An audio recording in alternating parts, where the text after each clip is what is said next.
Shalom, shalom à tous, que la paix du Seigneur soit avec vous.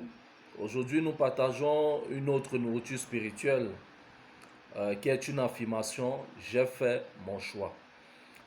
Alors, nous commençons par une petite histoire. Il y avait un jeune homme un jour, n'est-ce pas, qui étant chez lui a décidé de se lever pour aller marcher, pour se changer un peu des idées. C'est vrai, le jeune homme était dans les réflexions, il réfléchissait sur sa vie et tout cela. Alors il s'arrêta, n'est-ce pas, arrivé dans un carrefour, il a commencé à observer, il a vu les voitures passer, il a vu des boutiques ouvertes, les commerçants, n'est-ce pas, qui étaient occupés par les travaux. Alors il s'est posé une question. Que ferais-je de ma vie? Que ferais-je de ma vie, n'est-ce pas, est une question primordiale pour un être humain conscient de ses responsabilités et de ses potentialités. C'est une question légitime que toi et moi, toi qui me suis à l'instant, tu peux te poser. Que ferais-je de ma vie? Déjà, on se pose parfois cette question parce que rien ne fonctionne dans notre vie. Effectivement, c'était le cas de ce jeune homme parce que rien de bon ne se présentait au devant de lui, ne se pointait à l'horizon. La vie semblait être, n'est-ce pas, fermée. Il ne voyait pas une main tendue pour l'aider. Il ne voyait personne, n'est-ce pas, se proposer pour l'aider à trouver une place dans la société. C'était difficile, l'école, rien, le travail, rien, le mariage, rien. C'était vraiment compliqué. Donc le jeune homme était en perpétuelle réflexion et tout le temps, il se posait des questions sur sa vie. Que ferais-je de ma vie? Que ferais-je de ma vie? Vous savez, un jour, alors qu'il était, n'est-ce pas, chez lui, il a encore décidé de sortir. Et là, il a rencontré un homme. Ils ont sympathisé. C'était un ancien ami qu'il avait connu comme ça. Bon, une connaissance. Et ils se sont croisés. Ils ont changé de numéro. Et un jour, l'homme en question l'appelle. Il dit, retrouve-moi quelque part. Retrouve-moi dans un restaurant. Le jeune homme arrive dans ce restaurant. Et l'homme me dit, quand je te vois, je vois que la vie est difficile. En tout cas, je vais te proposer certaines choses. Si tu acceptes, n'est-ce pas, ta vie pourrait aussi changer. Et comme vous en doutez, n'est-ce pas, l'homme a commencé à lui proposer des choses bizarres, des choses obscènes, mystiques et tout. Si tu fais ces choses, tu pourras aussi, n'est-ce pas, avoir ta place sous le soleil dans cette société. Tu pourras avoir des voitures dont tu as besoin. Tu pourras avoir tout ce dont tu as besoin et tout ça.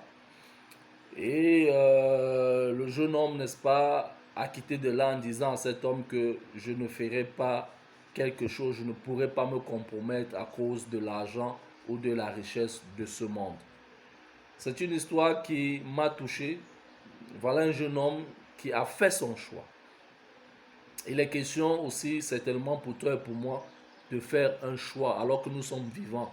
À notre tour de faire le choix, le bon choix. Et ça tient, ça tombe bien parce que l'apôtre Paul, quand vous lisez 1 Timothée, le chapitre 6, le verset 9 à 10, va dire clairement, ceux qui veulent à tout prix s'enrichir, écrit l'apôtre Paul, et il s'adresse comme ça à son jeune disciple Timothée, s'exposent eux-mêmes à la tentation.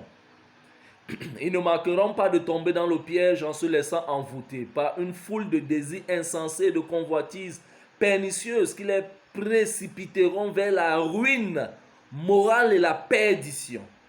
C'est ainsi que l'amour de l'argent est une racine de toutes sortes de maux. L'amour de l'argent est une racine de toutes sortes de maux. On ne peut pas dire que l'argent est mauvais, mais on dit l'amour de l'argent.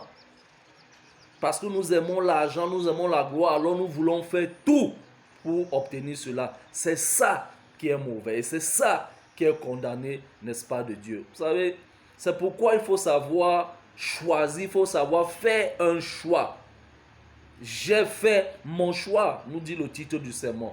Tout ce qui brille, nous savons tout ça, tout ce qui brille n'est pas forcément précieux. Quand vous lisez Matthieu chapitre 6, le verset 25, il dit, la vie vaut plus que la nourriture et le corps plus que le vêtement.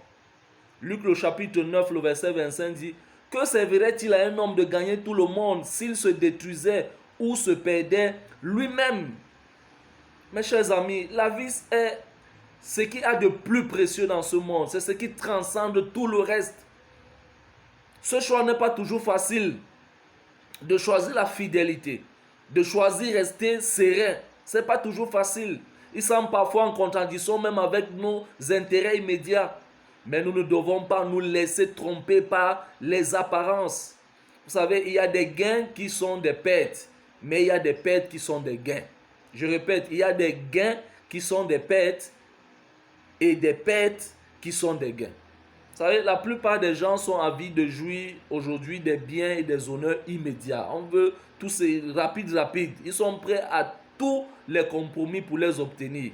La plupart ne voient pas plus loin que leurs ambitions. Ils courent un grand danger. Le fait de ne pas voir plus loin que tes propres ambitions te met effectivement en danger. Mais l'homme sage, c'est lui qui voit la fin dès le commencement. L'homme sage sait éviter le piège de la facilité. Il renonce à tout ce qui pourrait porter atteinte à sa dignité et à son intégrité. Et ça tombe bien dans la Bible. Il y a une histoire formidable. Un jeune homme qui a fait un choix difficile. À l'âge de 30 ans, au début de sa carrière, Jésus de Nazareth fut placé, n'est-ce pas, devant l'obligation de choisir entre la fidélité à son Dieu et la facilité. Dans Matthieu le chapitre 4, de versets 8 à 9, il est clairement dit que le tentateur le transporta sur une montagne très élevée, lui montrant les royaumes du monde et leur gloire. Il lui dit, je te donnerai toutes ces choses si tu te prosternes devant moi et m'adores. Voilà celui qui prétendait être le souverain du monde, celui que la Bible appelle le prince, n'est-ce pas, de ce monde, Satan, offrait à Jésus la richesse, le pouvoir, les honneurs, si seulement il consentait à agir égoïstement pour arriver à ses fins. Chers amis, c'était une terrible épreuve, une terrible tentation pour un jeune homme comme Jésus. Parce qu'on parle toujours de Jésus, on oublie que c'était un jeune homme à cette époque. Mettez-vous à sa place. C'est vrai, il était le Fils de Dieu. Il avait, n'est-ce pas, adopté notre humanité, c'est vrai. Il était, dit la Bible, d'une nature semblable quand même à la nôtre. Même s'il était le Fils de Dieu. Mais il avait adopté notre humanité. Il était semblable à chacun d'entre nous, à tous ces jeunes aujourd'hui. Donc, il pouvait être tenté par cette proposition alléchante de Satan. Mais la Bible dit qu'il va repousser ce dangereux marché qui s'offrait à lui. Comme le premier jeune homme de notre histoire que nous avons lu. Jésus a repoussé ce dangereux marché que proposait Satan. Hébreux chapitre 4, verset 15 dit, il fut tenté comme nous en toutes choses, sans commettre le péché. Il fut tenté comme nous en toutes choses, sans commettre le péché. Est-ce que c'était une erreur pour lui? Est-ce que c'était une erreur de rejeter toutes ces choses-là? Pourquoi mépriser ou refuser une offre si généreuse pour adopter une existence sans s'aimer d'épreuves, de lutte aboutissant à une mort ignominieuse sur une croix? Pourquoi? Pourquoi choisir le chemin de la souffrance lorsqu'on s'offrait, n'est-ce pas, à lui, une vie de gloire et d'honneur? On peut se poser la question. Pourquoi? Beaucoup aujourd'hui préfèrent cette vie. Pourquoi? Ça, c'est la plupart de nous aujourd'hui. Pourquoi je dois souffrir alors qu'il y a des voies, des chemins qui s'offrent à moi aujourd'hui, qui s'offrent à moi une vie facile? Pourquoi souffrir? Jésus, pourquoi il a méprisé tout ça? Pour une vie pleine d'épreuves, pleine de difficultés jusqu'à la mort sur la croix. Chers frères, chers amis, l'étrange choix de Jésus était motivé par le nouveau principe de vie qu'il est venu lui-même implanter dans le monde afin de sauver le monde. Lui-même, il est venu appliquer ce principe. Le principe était lequel? Le principe était simple. Il renonçait à penser à lui-même pour songer aux autres. Parfois, nous faisons des choix. Nous oublions que nos choix ne nous engagent pas seulement à nous. Nos choix engagent tous ceux qui sont à côté de nous, peuvent engager toute une famille. Nos choix peuvent engager tout un pays. Faisons très attention. Jésus dit lui-même qu'il est venu non pour faire sa volonté, mais la volonté de celui qui l'a envoyé, à savoir la volonté de Dieu pour sauver les hommes, parce qu'il voulait les apprendre à aimer. Donc, Jésus était poussé par un amour totalement désintéressé pour faire ce choix. Il a choisi de libérer l'homme plutôt que de chercher son propre intérêt. Lui qui était innocent, il s'est livré à la mort pour des impies que nous sommes. Et à la mort qu'il a endurée, n'est-ce pas, n'était pas simplement une mort simple. Ce n'était pas une simple mise en scène. C'était la seconde mort.